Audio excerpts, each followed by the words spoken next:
Hello friends, welcome জানাচ্ছি আমার YouTube চ্যানেলে। সবাইকে চলে এসেছি আপনাদের জন্য আরও একটা নতুন ভিডিও নিয়ে। বিশ্ব উষ্ণায়ন বা গ্লোবাল ওয়ার্মিংয়ের জন্য আমরা বর্তমানে যে পরিস্থিতি দিয়ে যাচ্ছি এবং মার্চ মাসের শেষের দিকেই আজকের প্রায় 38 থেকে 40 ডিগ্রি ছুঁয়ে যে আজকে তাপদাহ দেখা যাচ্ছে, এটা মনে হয় আমরা আগে দেখিনি। বিশ্ব উষ্ণায়নের বর্তমানে যে সিচুয়েশান যাচ্ছে এবং অল ওভার ওয়েস্ট বেঙ্গল না, শুধুমাত্র অল ওভার ইন্ডিয়া বা অল ওভার ওয়ার্ল্ডে কিন্তু তার বিভিন্ন রকম প্রকোপ হচ্ছে। তার মধ্যে অন্যতম প্রকোপ হচ্ছে গরম।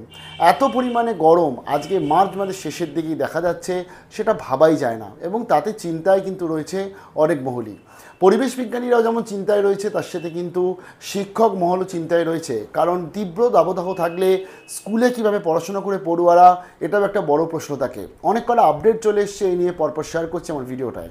যারা নতুন এসেছে তাদের রিকোয়েস্ট করলাম প্লিজ সাবস্ক্রাইব করবেন, সঙ্গে থাকবেন সমস্ত আপডেটগুলো সবসময় পাওয়ার জন্য।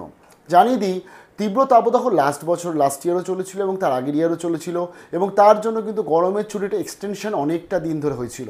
লাস্ট ইয়ার কি ছিল, মে মাসে ছিল গরমের ছুটি, এবং তার পরবর্তী তার জন্য মোটা 19 দিন মনে হয় ছুটি দেওয়া হয়েছিল। কিন্তু এত পরিমাণে গরম পড়েছিল বলে 22 এপ্রিল থেকেই লাস্ট ইয়ার কিন্তু গরমের ছুটি দিয়ে দেওয়া হয়েছিল, এবং জুন মাসের ফার্স্ট উইকে গিয়ে খুলেছিল। অর্থাৎ প্রায় 45 দিন মতন কিন্তু গরমের ছুটি দেওয়া হয়েছিল পশ্চিমবঙ্গে।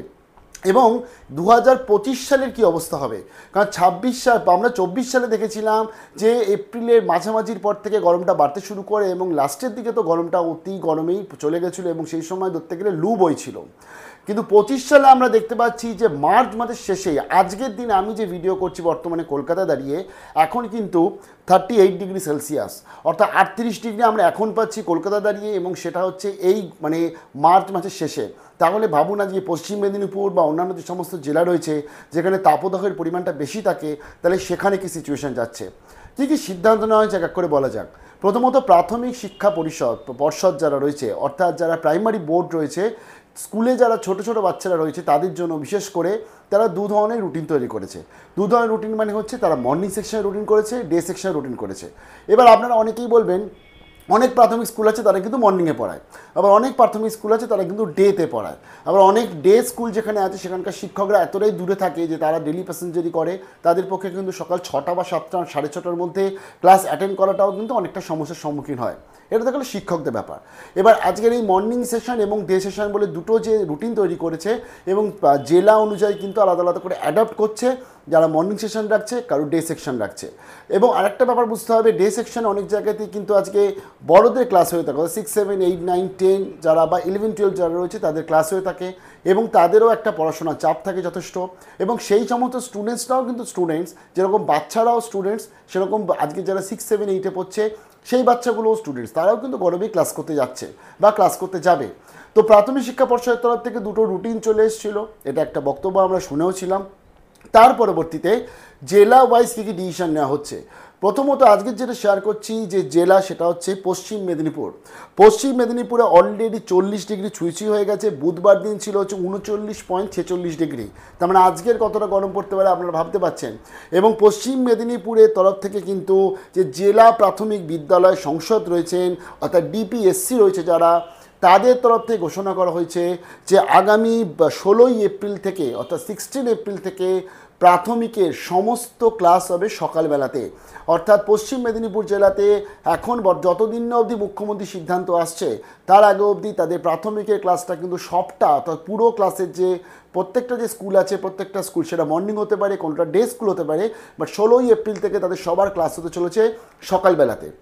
এবার জানিয়ে দিই, বাকি যে আমাদের বাকি যে জেলাগুলো রয়েছে সেই জেলাতেও কিন্তু পরপর সিদ্ধান্ত নেওয়া হবে, এবং এপ্রিল মাস থেকেই কোন জেলাতে মর্নিংয়ে ক্লাস হবে, কোন জেলাতে ডেতে যেরকম ক্লাস হচ্ছে সেরকম হবে, সেটাও কিন্তু আমাদের কাছে চলে আসবে।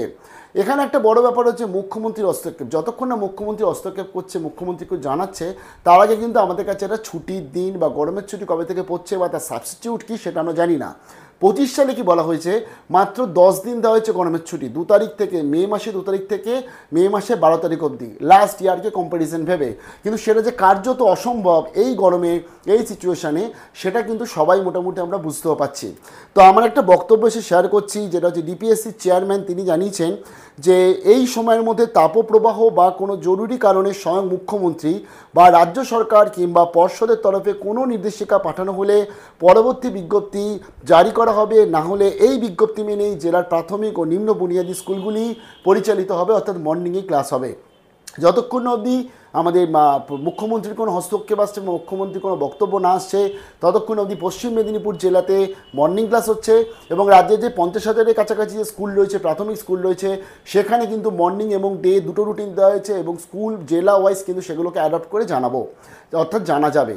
এবার একটা ব্যাপার হচ্ছে, যারা যে 6, 7, 8, 9-এ পড়ছে, যারা যে মিডল স্কুলে পড়ছে, অথবা যারা 11, 12 বা যারা যে কলেজে পড়ছে, দেখুন এদের এখন অবধি কিন্তু স্কুলে গরমের ছুটি নিয়ে কোনো রকম কোনো আপডেট আসেনি। ইভেন এদের যে ক্লাসটা আপনার সকালবেলা করে নেওয়া হবে শিডিউলে চেঞ্জ করে, কারণ আজকে দেখুন প্রাথমিক শিক্ষা পর্ষদ কী বলছে, মর্নিংও করতে পারো, ডেও করতে পারো। যদি ডে করা হয়, ধরুন যে স্কুলটা মর্নিং চলতো সেই স্কুলের বর্তমানে রুটিনটা যদি ডে করে, তাহলে তারা তো 6, 7, 8, 9-এর সাথেই তারা পড়াশোনা করবে। অর্থাৎ মর্নিংয়ে যদি প্রত্যেকটা স্কুল করে দেওয়া হয়, তাহলে কিন্তু দুটো স্কুলই একসাথে চলা সম্ভব। শিক্ষকদের বা শিক্ষিকাদের অসুবিধা নিশ্চয়ই হবে সেক্ষেত্রে, যারা বিশেষ করে দূরে থাকে, বাট সেক্ষেত্রেও কোনো নিশ্চয়ই না কোনো না কোনো পদ্ধতি পর্ষদ বা সংসদ অবলম্বন করতেই পারে। কারণ আজকে 45 দিনের জন্য স্কুল ছুটি হয়ে যাওয়া কিন্তু প্রচুর ক্ষতি করে, বিশেষ করে যারা বড় ক্লাসে পড়ছে, 7, 8, 9, 10 অথবা 11, 12 বা যারা আজকে কলেজের স্টুডেন্টস রয়েছে এদের জন্য। কারণ কলেজে তো 45 দিন ছুটি দেবেই না, তবে হ্যাঁ বিশেষ করে 7 থেকে 10 যারা রয়েছে তাদের জন্য কিন্তু 45 ডেজের কাছাকাছি ছুটিটাও কিন্তু খুবই প্রবলেম হয়ে যায় তাদের পরবর্তী পড়াশোনার জন্য, প্রিপারেশনের জন্য। কারণ অনেকেই আছে কোচিং সেন্টারে ভরসা করে না, বা কোচিং সেন্টারের জন্য অর্থনৈতিক যোগান নেই, তারা কিন্তু স্কুলকেই ভরসা করে। তাই সেই সমস্ত দিক নিয়ে খুব তাড়াতাড়ি মুখ্যমন্ত্রীর তরফ থেকেও আশা করছি কোনো ডিসিশন আসবে, তোমাদেরকে নিশ্চয়ই শেয়ার করব। তবে এখন বর্তমানে কিন্তু মর্নিং এবং ডে সেকশন দুটোতেই রুটিন ভাগ করে দিয়েছে প্রাথমিক বিদ্যালয়, এবং তার সাথে পশ্চিম মেদিনীপুরের সমস্ত ক্লাস হতে চলেছে মর্নিংয়ে যারা প্রাথমিকে পড়াশোনা করছে। মিডল স্কুল বা অথবা কলেজের আপডেট নিয়ে খুব তাড়াতাড়ি চলে আসি। তাই stay tuned with RG tech. এই তাপদাহ বর্তমানে যে চলছে তার জন্য প্রচুর পরিমাণে জল খেতে হবে, সুস্থ থাকতে হবে নিজেকে, এবং আশপাশের সবাইকেও সুস্থ রাখতে হবে। ভালো থাকবে, বেস্ট অফ লাক।